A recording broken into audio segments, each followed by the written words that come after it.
Hello, everyone. I'm your host, Betsy Bird, and you're listening to episode 3 of the brand new Story Seeds podcast. Story Seeds is a podcast where imagination rules. On each episode, we match a young person and their story idea with an author who helps grow the story seed into an original short story. Right here, on the show, you get to follow along as they meet and figure out their story idea. At the end of the show, you'll hear the brand new story that grows out of their collaboration.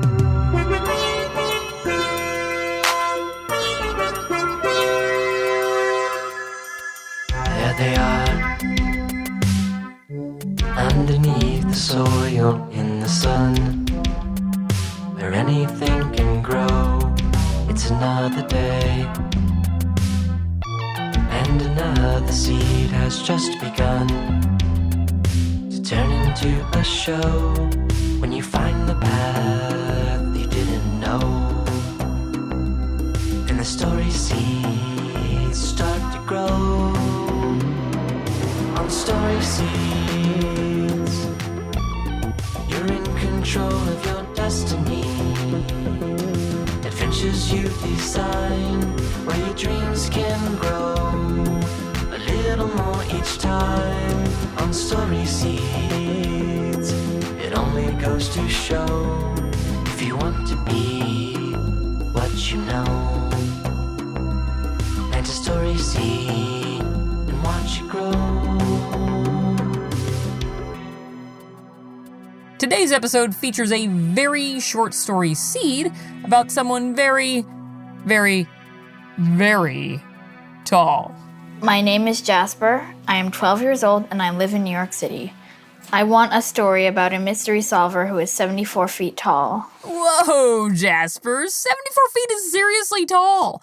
Is it taller than the giant in Jack and the Beanstalk? I don't know. But it is definitely 3 times as tall as an adult giraffe, which is 20 feet tall, almost twice as tall as a brachiosaurus, which stands straight at 43 feet, and double the height of a wooden telephone pole. So, who did we line up to grow Jasper's giant story seed?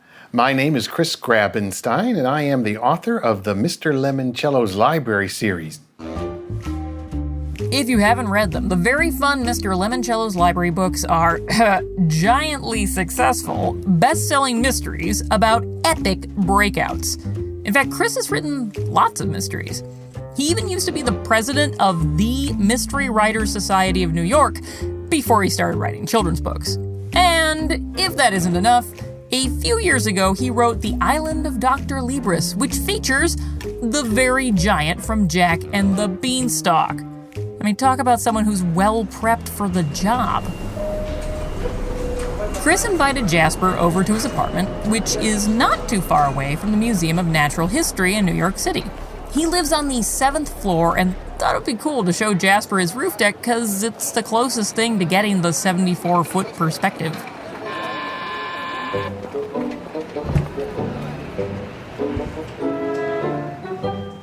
Jasper Stoneberg here to see Mr. Grabenstein.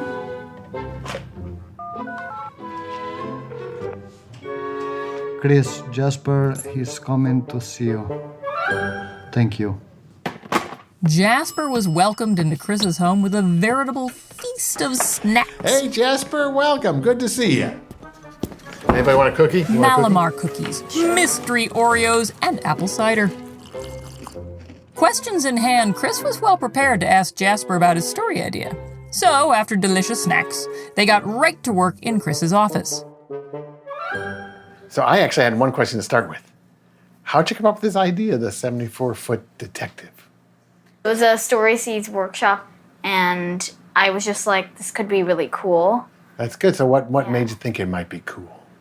Well, at first I was like, maybe he can be like 10 feet tall, and then I was like, no, it would be more funny and interesting if he were like 74 feet tall. Yeah, that's pretty cool. That's so specific. So I start all my stories by stroking my chin and saying, what if? So you've got a great what if here. What if there was a 74-foot tall detective?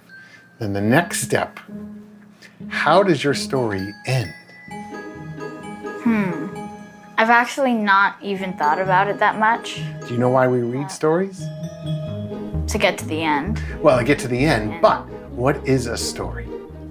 If you had to define what a story is. It has the beginning, Mm-hmm. and then the climax, Mm-hmm. and then it gets resolved. So stories are great character transformation machines. Somebody enters a story one way, they go through a lot of adventures and misadventures, and they get setbacks, and there's conflicts, and then they come out of the story having survived all that a different way. So what's our 74-foot giant guy detective at the end of the story? Because if you know what happens at the end of the story, you'll know what happens at the beginning. He has accomplished all of the missions, I guess, and he has gone through a lot. He's had adventures, and maybe he's had problems navigating the Well, world. he better, because nobody wants to read a story about nice people having a nice day. The whole reason that stories are all about characters. Get your character up a tree. Once he's up that tree, throw rocks and stones and sticks at him, give him one problem after another. So where'd he come from? I'm looking for his backstory. I think that his mom ate something bad. I was thinking that she could have eaten like sushi or something, and the fish was from like radioactive water. Oh, sushi from radioactive waters. I'm going to write that down. Let me look at that down. So his mom ate sushi. And it was bad sushi. So when did she first start noticing that her son was different? Is it a boy or a girl? A boy. A boy, okay. Now, is there dad around, or was mom? Yeah. Oh, did dad do anything? Or is it all mom's fault? Well, she probably blames herself. Mm-hmm. Did dad leave? No, I think he stayed. He stayed. All right, dad stayed. Mom ate sushi, and they had this baby. And when did they first start noticing he was different than all the other children? Well, maybe like right when he was born, he still was probably abnormally large. All right. And how tall was he when he was 2 years old? 8 feet tall. 8 feet tall. Then he went to junior high school, went through puberty, and had a growth spurt. Yep. All right. So now he's 74 feet tall. Now, what did his parents do about all that? What about their house? Did he ruin their house? I think that they had to like build a special room for him. A special room? And then he kept growing. Did they have to build another special room? Yes. Did they ever say, son, you're on your own? Or did they stick with him? They stuck with him. Stuck with him. And did they say, this is what I call foreshadowing. Did they say, someday you're going to make us proud? Yes. Yeah, I think so. What's this guy's name? I got to get a name for him. I had a name suggestion. His first name was Zeta. Zeta. Where's the name Zeta come from? The Greek letter Z. So Z-E-T-A. Ah. And why did his parents give him that name? Because he's really tall. And how big is his footprint? Probably like Okay, a couple things here. Now, even though he works in the business of make-believe, Chris Grabenstein is a man of facts. He always starts writing a story by doing research. And so the facts that he digs up help him figure out the rules of the imaginary world that he's creating. I did some math. And if you know how tall someone is, you know how big their feet are. So we can do that pretty easily. But I bet they're at least 74 feet tall. It's got to be 10 to 20 feet big, his footprint, right? Yeah. So now, let's start thinking, why did he want to be a detective? There was a crime in his neighborhood. Ooh. Something where you can see something from a bird's eye view. Okay, and what was that something? 3 cars were stolen.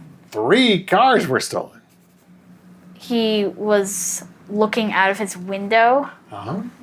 and saw the cars moving back and forth. And he was like really confused about why that was happening. How? Was it one person who did this? 2 people. 2 people. So this is good because you're giving yourself a problem. How do they drive the 3 cars away with it just being 2 of them? They had some people. Oh, now there's more people. Yeah, they had like... Well, but don't go there yet. Don't go there yet because you could use what you just said, which is great. They could have towed one of them. They could have towed one. They could have driven one like half a mile, got out, used the other second car to drive back to where the 3rd car was, drive it forward a half a mile, so you could have this whole kind of comical thing going on. So is this going to be the crime that he solves? This is the one that he solved that made him a detective. Zeta! You gotta call Zeta! Because Zeta is 74 feet tall, and he can like keep his eye out. So we're on the 7th floor, so we're probably 70 feet tall, aren't we? So you want to go upstairs and look at tall buildings? We'll try to get a sense of scale. Sure. Jasper followed Chris up a spiral staircase to his roof deck so that they could look at the world from Zeta's perspective. From their 70-foot eye level, they could see Central Park and the rooftop water towers that pepper New York's skyline. Ooh, we're taller than the trees in Central Park, or as tall. So he would have to be in a one apartment that was as tall as our whole building is here. Pretty incredible. I'm just seeing that construction crane down there. You see where they're building that one? Yeah. And that thing there, you see that thing? That green arm with the yellow pipe coming out? That's how they pour concrete when they're building a high-rise. That would be a good way for him to drink a milkshake. His parents better be wealthy. What other questions you got? The only thing I've really been thinking about, like I would be a big logistics thing. Like what kind of clothes is he gonna wear? I mean, he probably has to wear like custom clothes and shoes. And maybe he gets his clothes made by the same people who make circus tents? Yeah, he could do that. Yeah. More Oreos? You might have to take these home with you. By now, Chris and Jasper have gotten down quite a few details of the story. The character's name, backstory. They even have a pretty good idea of what the world looks like from his point of view. Jasper's going home with a box of mystery Oreos, and Chris Grabenstein is getting ready to put on his thinking cap. When we come back from the break, we'll hear how Chris Grabenstein grew Jasper's story seed.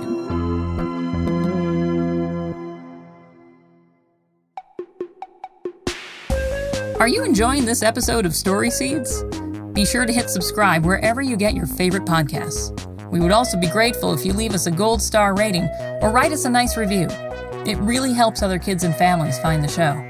And if this is your first time listening, check back in our feed to find episodes 1 and 2 featuring authors Dan Gutman and Veera Hiranandani. Let's get back to the show. Welcome back to the Story Seeds podcast. You know, I get to talk to a lot of authors as part of my day job. And one of the things I hear a lot is that ideas come to them while they are doing the simplest things, like taking a shower, or in Chris Grabenstein's case, going outside and taking a walk. In fact, Chris Grabenstein pondered Jasper's story seed quite a bit while taking his daily walks in Central Park. Here are some messages he sent Jasper. Hi, Jasper. I was just out walking in Central Park, and I had an idea for the first sentence of our story.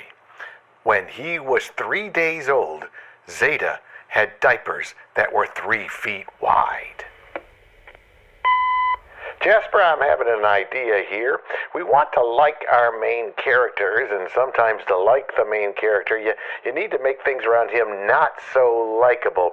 So I'm thinking that his mother maybe doesn't really like having this giant for a son, and Zeta and his dad go off to New York City where the dad buys a 7-story tall building and guts it, the whole thing, so it can turn into one big loft apartment for Zeta. I don't want to think about how big the toilet is. It's bigger than you might imagine. And his dad always says, though, don't worry, son, I'm sure one day you're going to make your mother very, very proud. And that becomes the emotional need that our character will have through the rest of the story. Yes, he wants to solve the mysteries that come before him, but he needs to win back his mom's love. Hey Jasper, it strikes me that what we're doing here is a tall tale. Here's the thing, when you're writing, if you can kind of identify what genre you're playing in, you can draw inspiration from it. Ah, a tall tale. Well, you've probably heard those wild, adventurous stories about those ridiculously tall or strong American folk heroes. Johnny Appleseed, Paul Bunyan, Pecos Bill, John Henry, Sally Ann Thunder, and Whirlwind. The more grandiose and extravagant the hero, the better the tall tale. And now, for the first time ever making its debut on podcasts everywhere, I present the tall tale that Chris Grabenstein grew out of Jasper Stoneberg's story seed, The World's Biggest Detective.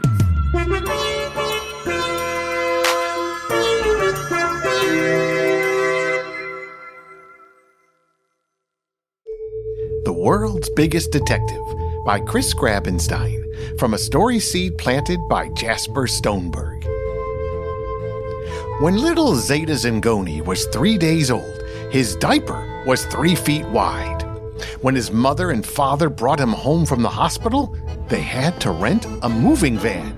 "We're going to need a ton of milk," said his proud father, and so he bought a dairy farm. Fortunately, Zeta's father, Tony Zingone, was the billionaire owner of the Zingone's Foods grocery chain. In time, his son became the supermarket magnate's biggest customer. He could eat the whole produce section for lunch and call it a salad. When Zeta was 12, he was 74 feet tall. He combed his hair with a lawn rake.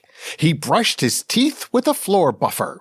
His shirts and pants were tailor-made by the same company that stitched together circus tents. In his first dozen years, Zeta's mother spent a lot of time in her bedroom, weeping, gnashing her teeth, and muttering, "Tekamaki, Tekamaki." Zeta wondered why. Curious, he did some investigating. First, he interviewed his mother. She shouted her answers up to him through a bullhorn. Maybe that's why they were never really close. She was 5 feet tall. He was 74. Turned out, his mother blamed a bad tekamaki sushi roll, raw tuna, rolled up in rice and seaweed wrapping paper for her son's gargantuan size. "There was something in that uncooked fish I ate," she whined through the tinny, battery-powered speaker. "I know it." Zeta did a little more digging. Using his voice-activated computer, he tracked down the Japanese restaurant where his mother had eaten the sushi. "Ah, I remember that night," said the chef proudly. "We had a special. Tekamaki rolls filled with tuna from a giant bluefin caught off the coast of Nova Scotia. It weighed 1,500 pounds. It was the biggest tuna ever caught." Zeta's mother ate a giant fish. She gave birth to a giant baby. Case closed. "That tekamaki did this to me," Zeta muttered. "It ruined my life." It had also ruined his mother's, he realized. Mrs. Zingone never adjusted to the fact that her son shattered all the Guinness Book records for world's tallest 2-year-old and world's largest kindergartner, and even the world's most gigantic trick-or-treater, the year he dressed up as Really Big Bird and crushed several of his neighbors' lawn ornaments, toppled picket fences, and squished parked cars when he went strolling through the neighborhood with a sack the size of a deflated hot air balloon. One night, right before the holidays, Mrs. Zingone had had enough. "You sneezed and broke all my best china," she screamed up at her son. "You also broke the china cabinet, sent it sailing through the dining room wall. We can't have anything nice in this house because of you. We can't even have a roof." It was true. Zeta had burst through the roof of their 3-story mansion when he was 11. Now, when it rained, the mansion's basement flooded. "That's okay, son," said his dad cheerfully. "I always wanted an indoor swimming pool. But Mother is so mad." "It's not your fault, Zeta," said his father. "You dug up the truth. It was that blasted bluefin tuna sushi." "Tekamaki," Zeta muttered bitterly. "Son," said his dad, riding up in a fire truck's bucket crane to look Zeta in the eye, "I'm proud of you, and one day your mother will be too." And then he patted his son lovingly on the shoulder with a 10-foot pole. Because Zeta had completely outgrown their suburban mansion, and because the neighbors kept complaining that he was causing earthquakes whenever he bounced his jumbo-sized basketball, Mr. Zingone decided it was time for his son to move into the city. "I've bought you an entire 7-story tall apartment building. We gutted the place, turned it into one big loft. You'll be better off there. Joffrey the butler will live with you." "In the city?" marveled Zeta. "It's even more crowded than the suburbs." "True," said his dad, "but you'll never have to leave home. Your apartment will have everything. The building is hollow inside and as wide as a city block. You can lie down without crushing anything or anybody. We installed a crane to hoist your meals up to your mouth, pumps to shoot milkshakes through a tube we repurposed from a water park. Why, there's even a video game console made out of a Jumbotron screen I borrowed from my baseball stadium." It was a good thing Zeta's dad was a billionaire who could send a butler to live with Zeta in the city. Zeta had everything he needed, except, of course, a proud mother. "I have to stay inside," said Zeta when he and his father drove into the city. Zeta made the trip strapped to the bed of a double-long flatbed truck and had to suck in his stomach whenever they passed under a bridge. "Yes," his father told him, "at least until we figure out some way for you to walk the streets without making potholes.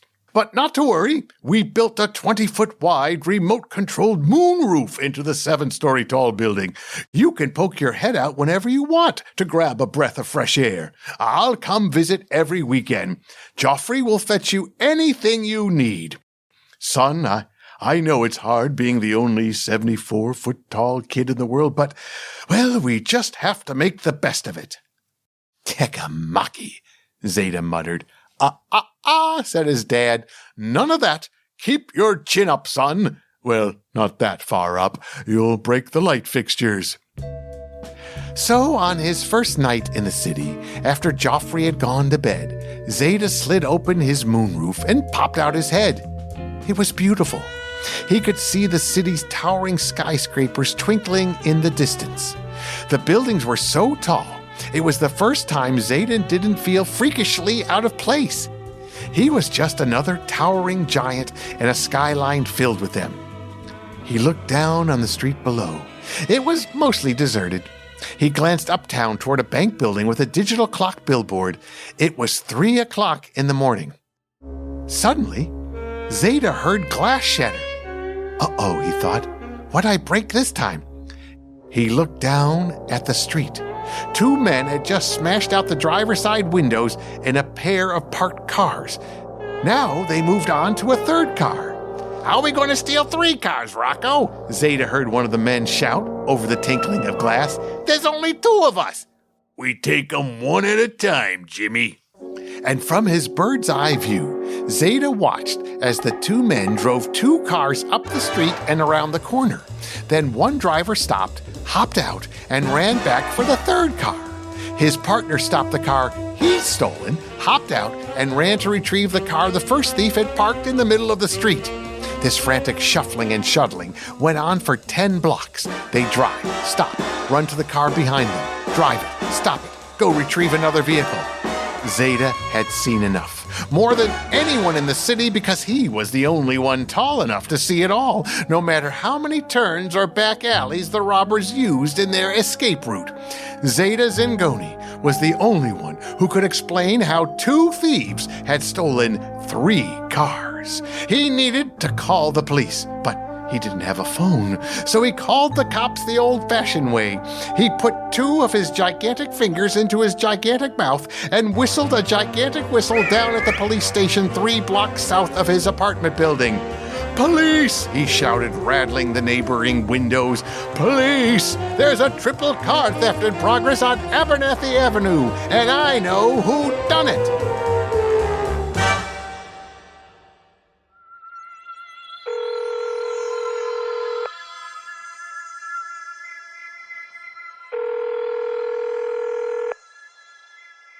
Your call has been forwarded to an automatic voice message system. Hey, Jasper, Chris here. I finished writing the first part of your story. I hope you like it. We're always nervous when someone reads whatever we've written for the very first time. I hope you will take and turn into a longer story.